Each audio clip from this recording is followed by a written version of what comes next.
మరి ఎంత జాగ్రత్తగా ఉండాలి మనం క్రైస్తవులం? ఉండాలా వద్దా? ఇక్కడ ఏమైంది?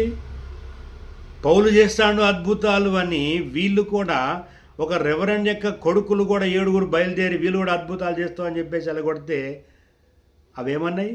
మాకు యేసుప్రభు ఎవరో తెలుసు, పౌలు ఎవరో తెలుసు, నువ్వెవనివి నాయన నన్నెల కొట్టడానికి అని ఎగిరి తన్ని అట. క్రైస్తవ జీవితం అంటే ఆత్మలతో పోరాటం. ఇప్పుడు కనబడే వ్యక్తిని అయితే ఓ దెబ్బేయచ్చు,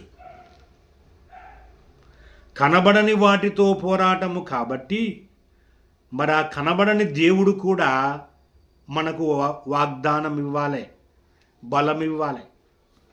అర్థమైందా? హల్లెలూయా.